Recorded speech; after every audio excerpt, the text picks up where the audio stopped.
Let's speak, first of all, to Gershon Baskin, Middle East Director of the International Communities Organization, former peace negotiator and hostage negotiator with Hamas. Gershon, it's great to have you on the program. How are you? Oh, I think that everyone here is not good. We're all sad. We're all traumatized. We're all suffering. We're all waiting for something to change, and it's not changing. Because we thought it might change this week. Why is it not changing this week? And I'm talking about the hostage for ceasefire deal. I'm talking about stopping any kind of military activity by the IDF in Rafah. Why is that not happening? As far as I understand, what happened were a combination of things. One is that Hamas backtracked on what it had initially agreed to. Apparently, they had agreed to go into a 6-week ceasefire without demanding an Israeli commitment to end the war and withdraw from the Gaza Strip. On the Israeli side didn't even send a team to Cairo to negotiate. And it's very difficult to conduct negotiations if you're not at the table. There is no single table there. It is, of course, the Egyptians and the Qataris and the Americans who go back and forth between Israel and Hamas. But still, the Israelis were absent from the negotiations. And Yahya Sinwar, the leader of Hamas in Gaza, who I've been told by Hamas in Qatar, has the final word. And his final word was to drag them back to force Israel into obligations that it's not willing to undertake. How much desire is there in the Israeli government at the moment? And we've seen a few cracks in that government. I'll talk about that in a minute. How much desire is there to call a halt to this at some stage in the near future, just because of the levels of military and economic exhaustion that you've just talked about? Right. You would think that the government, which would be worried about the people and the state of the economy and the state of the country in general, would be very interested in a ceasefire. I do read within the military and the intelligence of Israel a desire for a break, a pause, a time to recalculate. But this government is not willing to do it. This government believes that they need to continue marching south to find the Hamas leadership in the underground tunnels and bunkers and to capture or kill them. And they believe that that would be the end of the war, that the chain of command would break down and hostages would be freed. My personal opinion is that this is an enormous gamble on the lives of the hostages and on the prolongation of this war, which seems to be in the interest of Mr. Netanyahu to hold on as long as he can to power. And he knows that as long as the war is going on, the demand for new elections will be on the margins of Israeli society. It hasn't yet taken Main Street yet. And yet the demonstrations against this government, especially from the hostage families and those sympathetic towards them, which must be a large proportion of the population, seem to be growing in size and volume every week. Not enough, though. Not enough to force this government to change its direction. And I go to those demonstrations, and sometimes when I see not hundreds of thousands, but tens of thousands on the street, I wonder to myself, does this do more harm or more damage? Because the government could be looking at it and say, the street is with us, not with the hostages. The logic of the government has always been that you go after Hamas militarily in order to get the hostages released.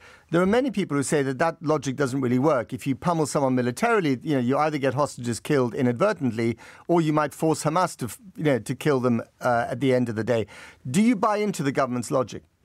Definitely not. I've been saying since the first week of the war that the military pressure, it kills the hostages, it doesn't release them, and it won't release them. And we've seen now 5 months of military pressure, and there was only one short week when hostages were being released. And by the way, that deal was delayed by at least 2.5 weeks because of the military pressure.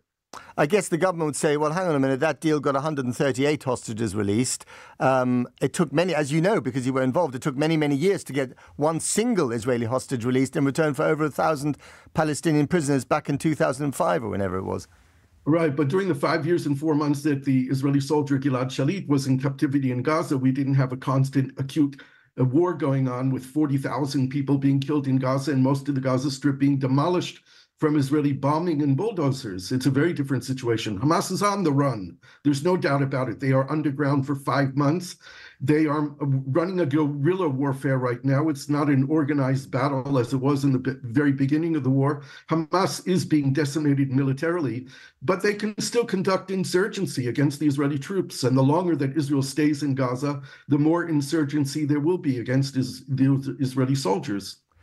Israel in the past has been very effective and very ruthless at taking out specific targets, targeted assassinations of political leaders, either from Hamas or other organizations.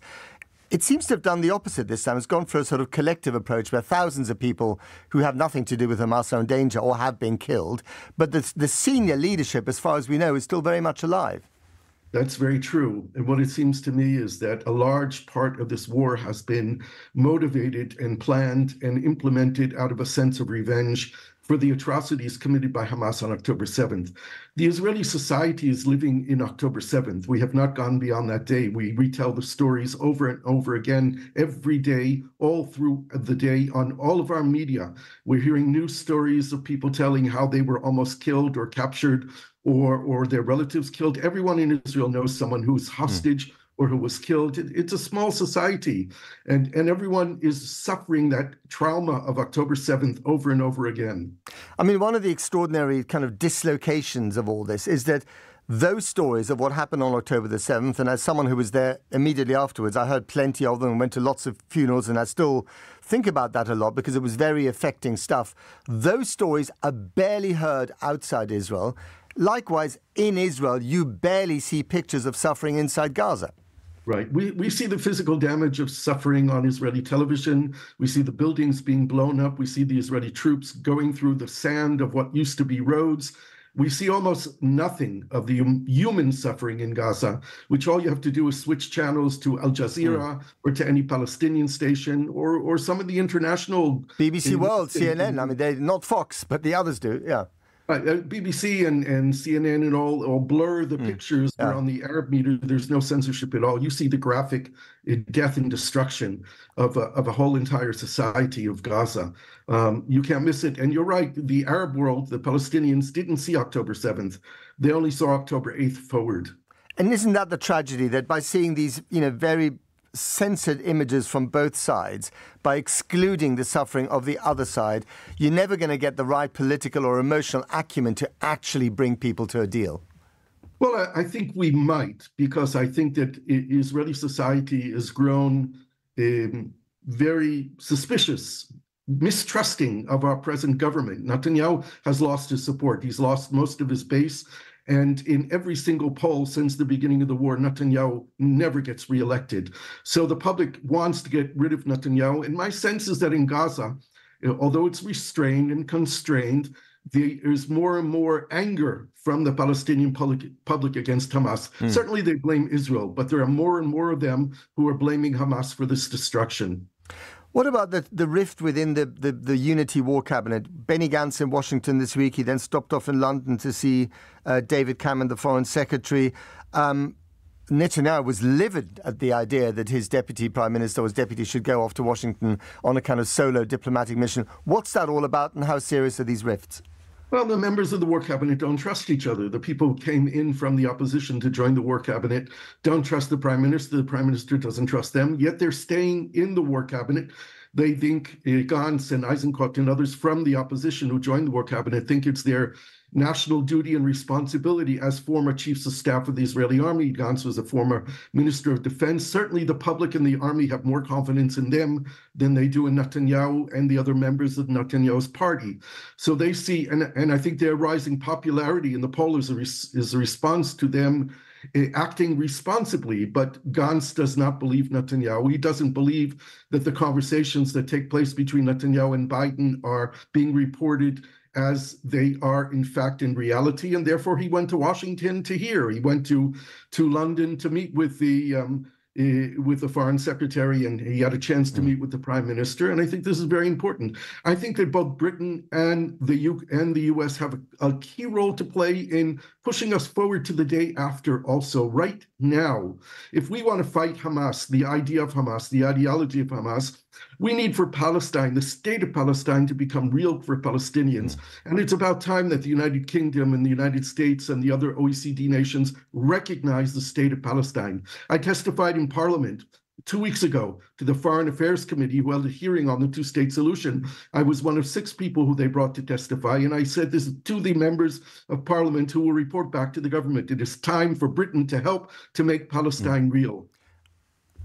Exactly. So if Britain and especially the United States, excuse me, were to recognize the state of Palestine, that would put a yardstick on the horizon around which Israel could not budge. That's right. I think that Israel has to know that it can no longer have a veto on the question of Palestinian statehood.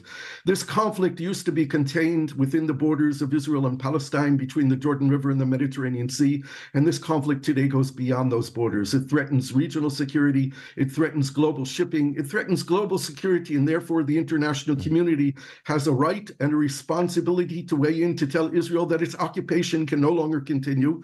I would at this time call for countries that have not yet recognized the state of Israel to do that as well. We need 193 member states of the United Nations to recognize both the state of Israel and the state of Palestine. Indeed, that's a very important point, and maybe the Saudis could play a key role in all this. Most definitely. I think that, let's look at what the Saudis are doing. But also, I think, I mean, what I'm hearing in your voice and looking at you, what I'm seeing as well is just a sense of general exhaustion. And I left Jerusalem in mid-November. I can't imagine what it feels like now. I mean, obviously, Gaza is another story altogether. That's not just exhaustion, that's destruction, wholesale destruction. But inside Israel, I mean, do people see an end to any of this? Is there a horizon at all that they're looking towards? Or is this just the new normal as it grinds you all down? Yeah, I think this is the new normal. And there are very few of us in Israel or in Palestine who see the sights from both sides. There are very few of us who are watching the media of the other side. Most of us are only watching ourselves, and there is general exhaustion. And there's also fear, quite frankly, in Israel about the flare-up in the north, that the fight between Israel and Hezbollah could flare up into a major war, and Hezbollah has a lot more ammunition and rockets and missiles pointed at Israel. Very dangerous. Just finally and briefly, I know that America has been putting a lot of pressure on Israel recently. There is obvious exasperation in the voice of Joe Biden, even in the State of the Union address, about the inability to get aid in.